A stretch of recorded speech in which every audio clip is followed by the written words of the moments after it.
On doit nous respecter. On doit arrêter les harcèlements moraux, les harcèlements sexuels dans les hôtels. Nous, les femmes de chambre, nous ne sommes pas des déchets du groupe Accor.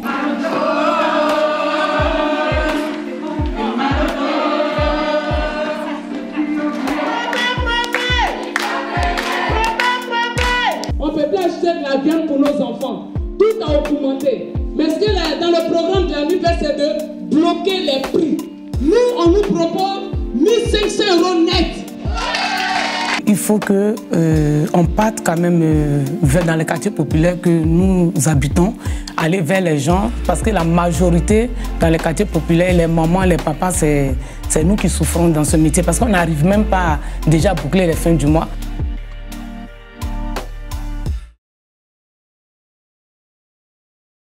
Ce combat, c'est celui d'une vingtaine de femmes de chambre de l'hôtel Ibis des Batignolles en lutte depuis 14 mois.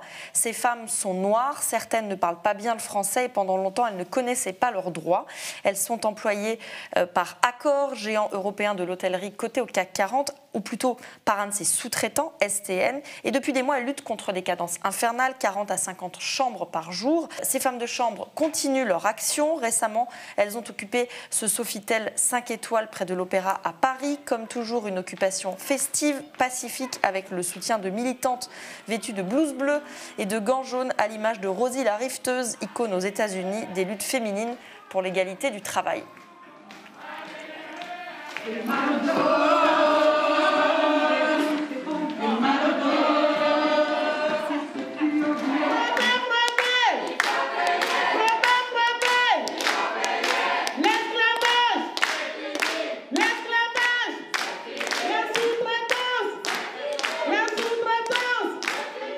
On doit nous respecter. On doit arrêter les harcèlements moraux, les harcèlements sexuels dans les hôtels.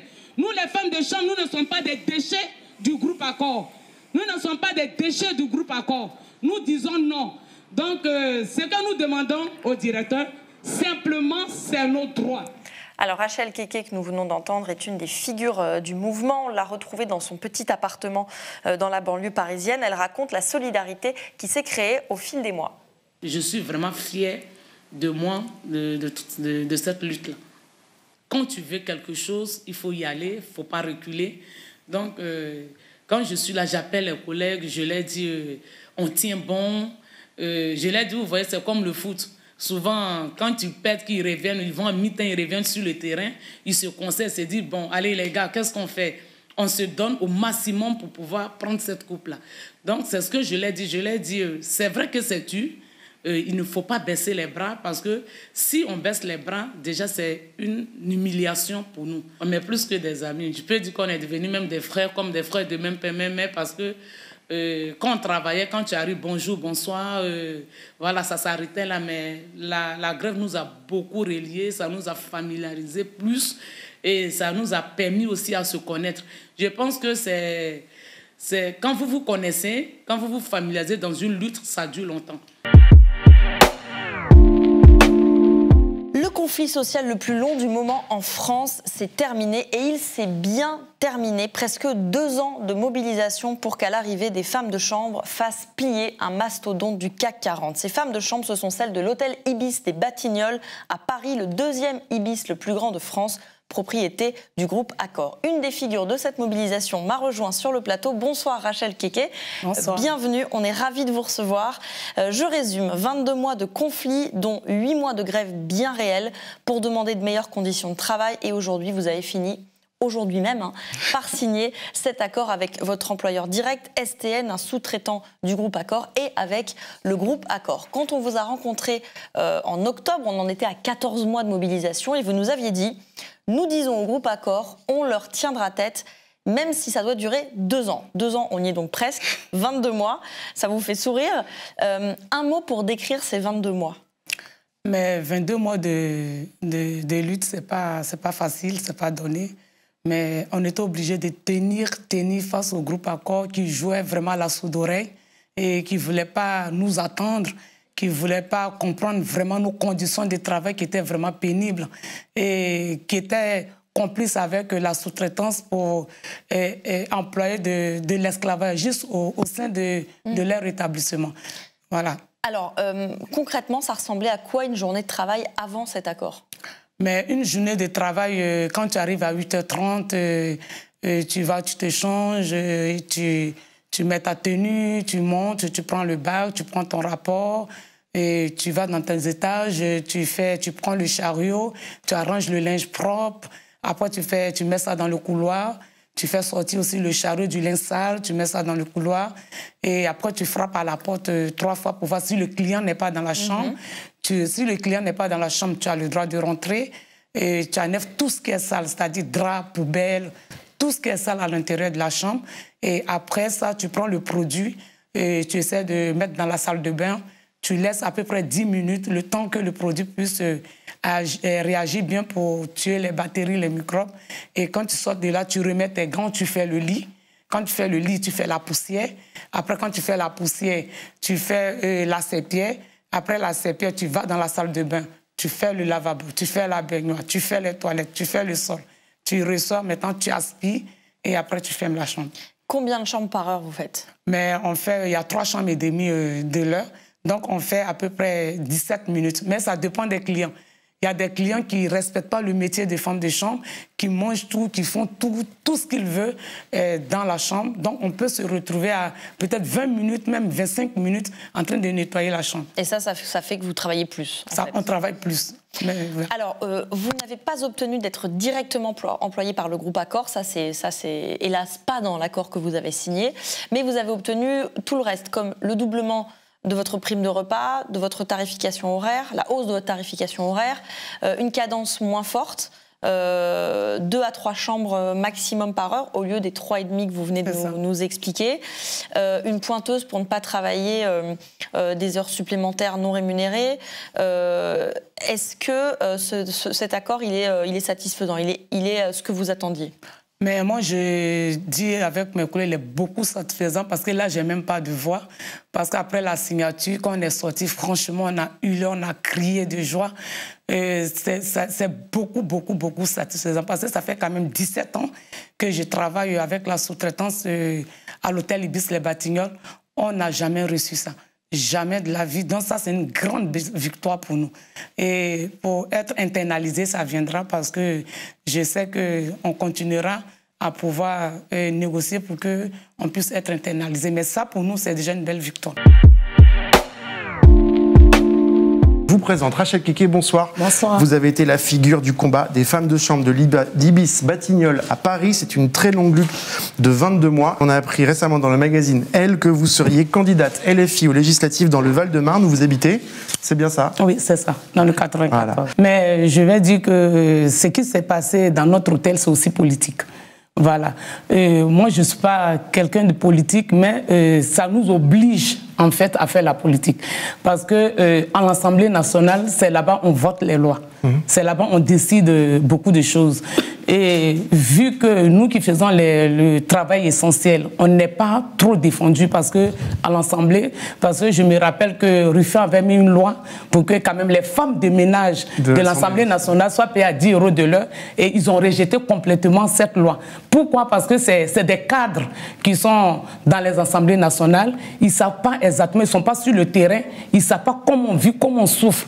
Donc, arrivé un moment, nous qui faisons le travail essentiel, moi je me suis dit, mais pourquoi pas ne pas tenter de faire quand même la politique, de parler de ça, avec ce qu'on vit, les harcèlements sexuels surtout. Il n'y a même pas longtemps, la semaine passée, il y a un client qui a montré son sexe à une collègue.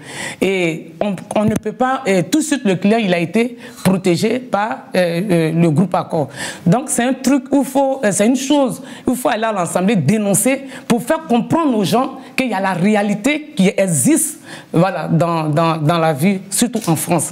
Voilà, donc, moi, franchement, mon souhait, c'est d'être candidate et de gagner cette élection parce que ma condition d'aller... Il n'y a pas qu'une femme de chambre, hein. Il y a les auxiliaires de vie. Regardez dans les EHPAD, les femmes qui s'occupent des personnes âgées, elles ont 12 personnes âgées à s'occuper. Et après, on vient dire que les personnes âgées sont maltraitées. Elles sont débordées de boulot. Il y a les femmes qui s'occupent des enfants à la crèche, qui s'asseyent même par terre. Quand elles se lèvent, elles ont mal au dos. Il y a les éboueurs, il y a des agents de sécurité qui s'arrêtent toute la journée. Souvent, ils ont des pauses de 30 minutes, ils reviennent, ils n'ont même pas de chaise pour s'asseoir. Donc, il y a tout, comment on appelle, c'est essentiel qu'il faut dénoncer à l'Assemblée nationale et voter des lois concrètes pour qu'on puisse avoir notre dignité. Parce que ce métier nous fait perdre la dignité. Il faut qu'on parte quand même dans les quartiers populaires que nous habitons, aller vers les gens, parce que la majorité dans les quartiers populaires, les mamans, les papas, c'est nous qui souffrons dans ce métier. Parce qu'on n'arrive même pas déjà à boucler les fins du mois. Et pourquoi il y a eu les gilets jaunes? Pourquoi il y a eu les gilets jaunes? Parce qu'ils n'arrivaient pas à boucler les fins du mois. C'était dur. Tu travailles à la fin du mois, tu ne t'en sors pas, tu n'arrives pas à boucler les fins du mois. Mais ce que j'aimerais dire, il faut qu'on parte vers dans les quartiers, pour qu'on parte vers les gens, pour pouvoir leur expliquer pourquoi est-ce qu'on veut être député. Il faut qu'ils nous soutiennent dedans, parce qu'on sait qu'on peut apporter beaucoup de choses à l'Assemblée. On peut trouver des solutions à l'Assemblée, parce que si on a la majorité. Direction Fresnes, dans le Val-de-Marne, donc, avec Nassim Gomri. Ici, au Parc des Sports, on s'active pour préparer le grand meeting de campagne de Rachel Keke. Vers 17h30, la candidate arrive et c'est un jour spécial pour elle. C'est son anniversaire. Est-ce que tu vas pas faire pour ton anniversaire? Derrière Montpellier. Ah là, je suis trop contente. Merci d'être venue. Première étape de la journée pour Rachel Keke, répondre aux journalistes. Son profil atypique attire. Plusieurs équipes de télé et de radio sont là, et même une équipe pour un film documentaire sur sa campagne. Oui, je suis avec les médias là, donc je vais te rappeler. Je suis avec les médias, je peux te rappeler, s'il te plaît. Notre tour arrive, on a le droit à 10 minutes d'interview top chrono. Rachel Keke sait qu'elle est novice, mais elle n'est pas du tout impressionnée. Mais moi, je n'ai pas fait de politique du tout. J'ai mené seulement une lutte avec mes collègues où on a gagné quand même pendant 22 mois, où on a gagné toute notre revendication. Donc, c'est ça que je veux apporter en fait. Je vais apporter jusqu'à l'Assemblée nationale. Le métier que nous faisons, on est trop méprisé. Voilà, on n'est pas reconnu. Donc, il est temps qu'on parte faire cette politique à l'Assemblée nationale pour que les vrais politiciens comprennent nos souffrances. Certains peuvent dire, vous n'avez pas l'expérience pour être député, qu'est-ce que vous leur répondez?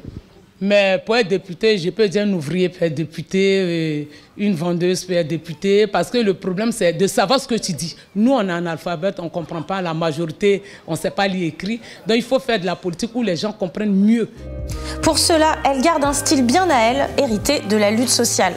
Quand j'ai été à la convention à Aubervilliers, on m'a écrit un test.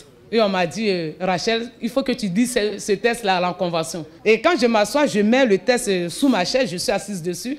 Et c'est-à-dire, tout de suite, je suis inspirée. J'ai mis ça carrément de côté et je me suis inspirée de moi-même. Je ne sais pas, j'ai eu une force tellement que... Et je me suis lâchée. Quand on évoque sa concurrente, l'ex-ministre macroniste Roxana Maracineanu, Rachel Keke garde la même sérénité avec un certain sens de la formule. Face à vous, dans la même circonscription, il y a une ancienne ministre qui s'est présentée. Ouais. Ça vous fait rire? Mais l'ancienne ministre, Roxana, ça ne me fait pas peur. Elle a été ministre pendant 5 ans. Le bilan est égal à 0. Partout, je fais du porte-à-porte. Ça réveille les gens, ça booste les gens, ça parle aux gens. Je vais la gagner. Pas possible, quoi. Je vais le craser, en fait. Rachel Keke a des fiches qu'elle n'utilisera pas. Debout, elle commence évidemment comme ça. Moi, c'est Rachel Keke. Je suis gouvernante et souvent femme de chambre à l'hôtel Ibis Les Batignolles. Ma lutte que j'ai menée pendant 22 mois avec mes collègues ne va pas s'arrêter seulement à l'hôtel Ibis Les Batignolles. Puis, elle enchaîne sur le programme de la NUPES en s'inspirant toujours de sa propre expérience. On ne peut plus acheter de la viande pour nos enfants. Tout a augmenté. Mais ce que dans le programme de la NUPES, c'est de bloquer les prix. Nous, on nous propose 1 500 € net. On ne cherche pas à être millionnaire. On ne cherche pas à être, comment on appelle, milliardaire. On a besoin seulement d'un minimum. L'école est devenue, comment je peux dire, pourrie.